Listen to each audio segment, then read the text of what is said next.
क्योंकि भगवान ने रामायण के अंदर कहा है कि जब जब हो ये धर्म की हानि बाढ़ ही असुर अधर्म अभिमानी। जब धर्म की हानि होगी, अधर्म बढ़ जाएगा और असुर लोग बढ़ जाएंगे, तब भगवान अवतार धारण करेंगे। तो मुझे लग रहा है कि कलयुग में धर्म विलुप्त हो रहा है, अधर्म बढ़ रहा है और असुर लोग, पहले के असुर लोग क्या करते थे? यज्ञ हवन पूजन पाठ होता था तो उसे उपद्रव कर करके नष्ट कर देते थे। लेकिन आज कलयुग में रहने वाले कलयुग के प्राणी उन राक्षसों से भी बढ़कर के हो गए। उन राक्षसों के अंदर तो केवल यही वृत्तियां थी कि वो यज्ञ हवन पूजन पाठ होने नहीं देते थे, पूजा कर्म करने वाले को सताते थे। लेकिन आजकल के जो राक्षस है, अरे साहब क्या कहा जाए, पूजन पाठ की बात तो छोड़ो, यज्ञ पूजन पाठ हवन तो होने नहीं देते, धर्म का कार्य होने नहीं देते। लेकिन इसके अन्यत्र भी कलयुग में ऐसे अनेक पाप वो करते हैं जो उन राक्षसों ने नहीं किया, उससे भी बड़े राक्षस आज कलयुग में हैं। तो मुझे लगता है कि भगवान को बहुत जल्दी अवतार लेना पड़ेगा। 4 लाख से जिसकी अवधि अधिक है कलयुग, अभी तो 5,500 और कुछ वर्ष व्यतीत हुए हैं, फिर भी इतना कलयुग के अंदर पाप होने लग गया। तो तनिक विचार कीजिए, कलयुग का अंत आने वाला जब होगा तो कितना पाप होने लगेगा। और भगवान जिसके लिए अवतार लेते हैं वो आज कलयुग में चारों चीजें, चारों लोग दुखी है। विप्र, धेनु, सुर, संत, हित, लीन मनुज अवतार, इनके लिए भगवान मानव का अवतार लेते हैं। और आज वो भगवान के चारों दुखी दिखाई देते हैं। थोड़ा ध्यान देंगे, ब्राह्मण आज दुखी है। साहब क्षमा चाहूंगा, मैं ब्राह्मण हूं इसलिए इस बात को नहीं कह रहा हूं, लेकिन इस बात को आप लोग भी भली भांति समझते हो कि कलयुग में आज ब्राह्मण दुखी है। कोई ब्राह्मण अपने कर्म से दुखी है तो कोई ब्राह्मण कर्म करते हुए भी दुखी है। क्यों दुखी है? पहले ब्राह्मण के घर जन्म होना बड़ा गर्व समझते थे कि हमें भगवान ने ब्राह्मण के घर जन्म दिया है, हम ब्राह्मण हैं। लेकिन आज के जो ब्राह्मण बालक के बटुक लोग हैं, वो ब्राह्मण के घर जन्म पाकर के विनाश करते हैं। क्या भगवान ने हमें ब्राह्मण के घर जन्म दिया, इससे तो अच्छा कहीं और जन्म दे देता। आज के ब्राह्मणों को ब्राह्मण होने पर गर्व नहीं है। कारण आप और हम लोग हैं जो ब्राह्मण अपने ब्राह्मणत्व पर गर्व नहीं करता। क्यों नहीं करता? क्योंकि आज ब्राह्मण की लोग इज्जत नहीं करते। आप अनुमान लगा करके देखिए, जो मैं बात बतलाने जा रहा हूं, विचार करना। मुझे तो कोई आपके गांव से वो नहीं है, 7 दिन का मुझे अवसर मिला है, 7 दिन में आपके पास हूं, फिर मैं मेरे घर, तुम तुम्हारे घर, तुम तुम्हारा विषय, मैं मेरा विषय। लेकिन ब्राह्मण पूजनीय होता है। आज वो ब्राह्मण दुखी है किस बात के लिए? क्योंकि लोग ब्राह्मण की इज्जत नहीं करते, लोग ब्राह्मण को ईर्ष्या भरी दृष्टि से देखते हैं। और जब ब्राह्मण निकलता है भिक्षा भर्ती के लिए तो लोग कहते लो ये मांगने आ गया। पहले के बाबा लोग ब्राह्मण को दान देना अपना जीवन सफल समझते थे, दान किया करते थे। लेकिन आज यदि दान लेने के लिए ब्राह्मण घर पर जाए ना तो लोगों के मन में ग्लानि होती है, ईर्ष्या होती है, तो ये मांगने आ गया।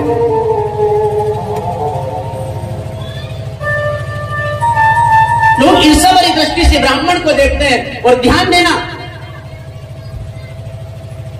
ब्राह्मण यदि गांव में आए, ब्राह्मण यदि पूजन पाठ करने जाए ना तो लोग ब्राह्मण के ऊपर टिप्पणियां करते, तो ठगने के लिए चल दिए।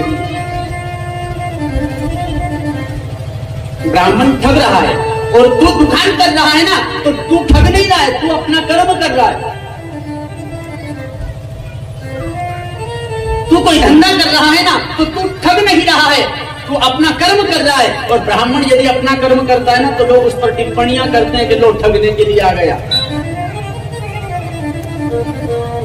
ऐसी ऐसी बातें सुनकर के आज के ब्राह्मणों के मन में ईर्ष्या होती है कि इससे अच्छा तो हमें कहीं और जन्म। अरे साहब, कई ब्राह्मण लोगों ने पढ़ने के बाद भी ब्राह्मणत्व नहीं अपनाया। ब्राह्मण कर्म छोड़ दिया और किसी के यहाँ नौकरी कर रहे हैं। इन लोगों की बातें सुन सुन करके, ईमानदारी की बात कर रहा हूं, आप लोग भी समझदार हो, समझ रहे हो, आज कलयुग में ये हो रहा है। और एक बात और ध्यान रखना साहब, ब्राह्मण अपना कर्म करता है और उसी कर्म में यदि ब्राह्मण की पूर्ति नहीं होना तो ब्राह्मण का मन में विचार आता है कि इससे तो अच्छा घर बैठा रहता तो बढ़िया है। क्यों नहीं होता?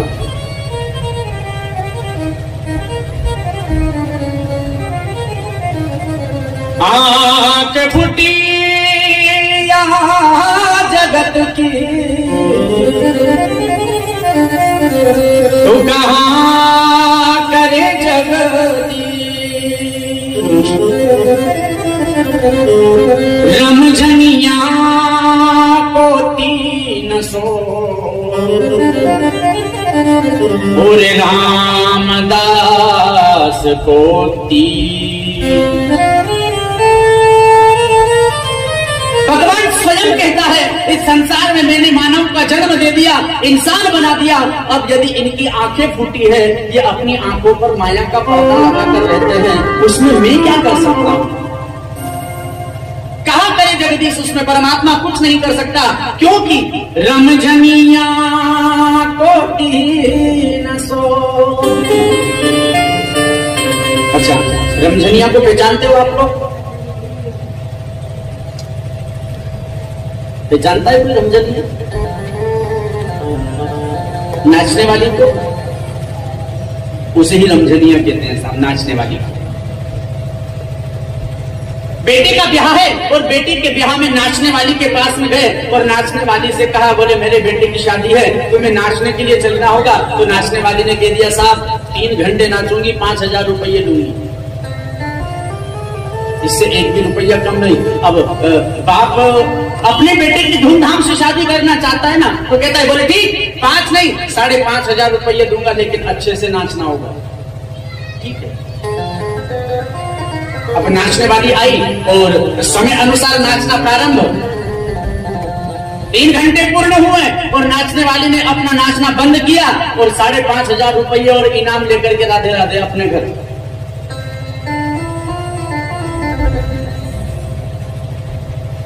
सुबह हुई तो सुबह मंडप, गंगभोज इत्यादि जो भी शादी के कर्म होते हैं,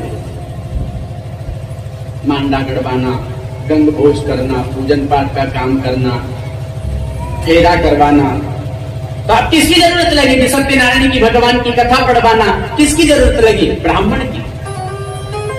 ब्राह्मण देवता को आमंत्रित किया, बोले गुरुदेव हमारे बेटे की शादी है ना, तो तुम्हें पूरा विवाह करवाना है। बोले 5 दिन के मंडप इत्यादि सहित 5 दिन का काम है। 5 दिनों में श्री गणेश पूजन, दूसरे दिन ये पूजन, तीसरे दिन वो पूजन, उस दिन मंडप, उस दिन ये, उस दिन ममेरा, और सारा कर्म ब्राह्मण देवता के द्वारा करवाया जाता है।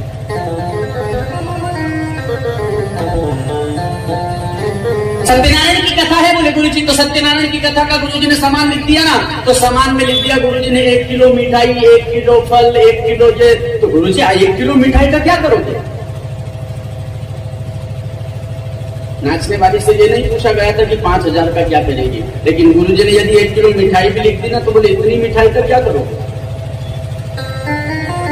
ठीक है, सामान लिख दिया। अब गुरुजी विचार करते, पंडित जी के मेरे यजमान के घर शादी है और अच्छा परिवार है, सो पंडित जी सत्यनारायण की कथा पढ़ने के लिए जाते ना, तो बड़ा अच्छे से कथा पढ़ते, समय लगवाते, पूजन पाठ, विधिवत पूजन पाठ करवाएंगे, विधिवत कथा पढ़ेंगे, सारा कर्म अच्छे से।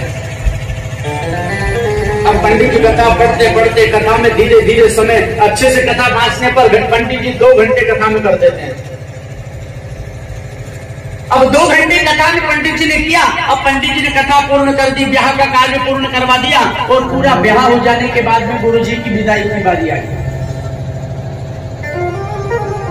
5 दिन का ब्याह करवाया पंडित जी ने, सत्यनारायण की कथा, ममेरा, पूजन पाठ, गंगोज वगैरह करवाया पंडित जी ने, और आखिरी के दिन जब विदाई की बारी आई तो एक नारियल लिया, 1100 रुपये लिया और पंडित जी को देकर, गुरु जी लीजिए।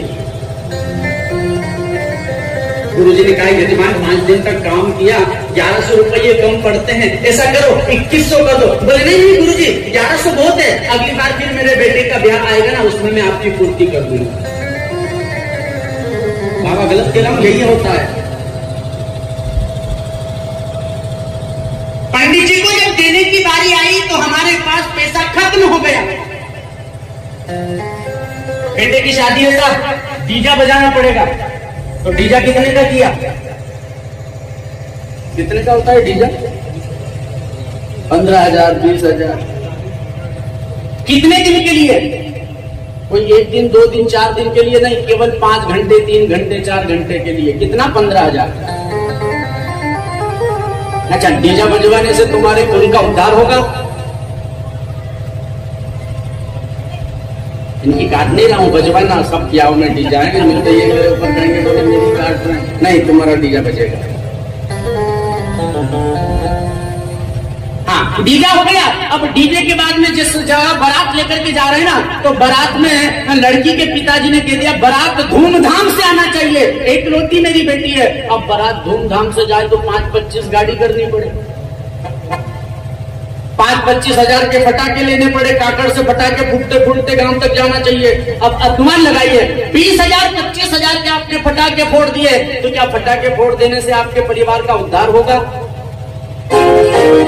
अब गांव में पहुंचने पर डीजा बजना जब प्रारंभ हुआ, अब डीजा बज रहा है, नाचता कोई नहीं है। क्यों नहीं नाचता? क्योंकि उसे मिली नहीं है।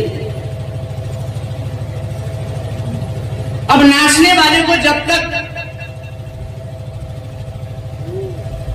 वो नहीं मिलती, जब तक उसका पांव नहीं उठता है, जब तक बाटल उसके हाथ में नहीं दी जाए ना, तब तक डीजा भले बजता रहे, नाचने वाला नहीं नाचता है। और 2-4 बाटल दे दी जाए, गटका ली जाए, फिर देखो आप भले डीजा किधर ही बज रहा हो। जब तक उसे दारू नहीं पिलाई जाती, नाचता नहीं है, तो 20-25-30 हजार की नाचने वालों को दारू पिला दी जाती है। दारू पिलाने से परिवार का उद्धार होगा? कुल का उद्धार होगा?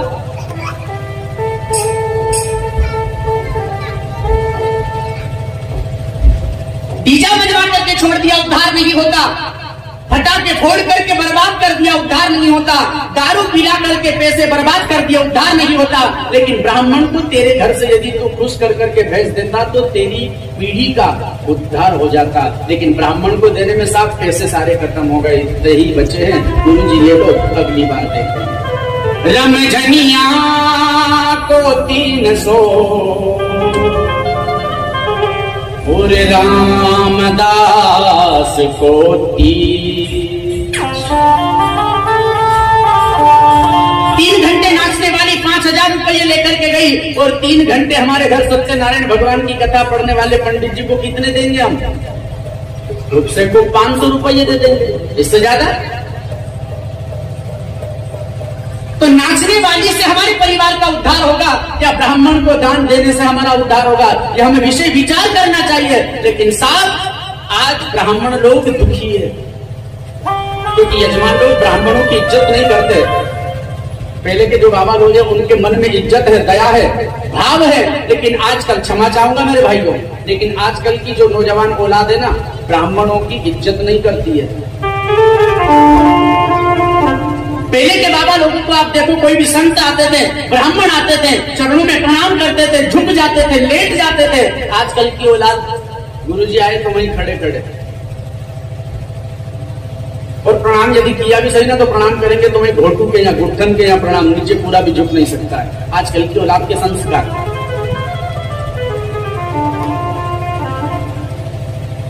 आजकल की औलाद भी ऐसी है साहब, बाप भी ऐसे हैं। अब गुरुजी यदि घर में जाए ना तो बाप तो अकड़ करके खड़ा है और अपने बेटे से कहता है बेटा गुरुजी को प्रणाम करो। अब बेटा देखता है जब मेरे बाप ने प्रणाम नहीं किया तो मैं प्रणाम क्यों करूंगा? बेटे को यदि प्रणाम करवाना है तो पहले तुम खुद अपने गुरु के चरणों में, ब्राह्मण के चरणों में, संत के चरणों में पहले तुम खुद प्रणाम करो, और फिर अपने बेटे से कहो बेटा गुरुजी को प्रणाम करो, तो वो देखेगा मेरे बाप ने प्रणाम किया है, जरूर ये सम्माननीय है, पूजनीय है, क्योंकि मेरे पिता ने प्रणाम किया है, सो मुझे भी करना चाहिए। तो बेटा भी झुक करके प्रणाम करेगा यदि आपने प्रणाम किया है। क्षमा चाहूंगा, ज्यादा दिन इस वक्त पढ़ना लेकर के। ब्राह्मण आज दुखी है, विप्र भगवान के वो ब्राह्मण आज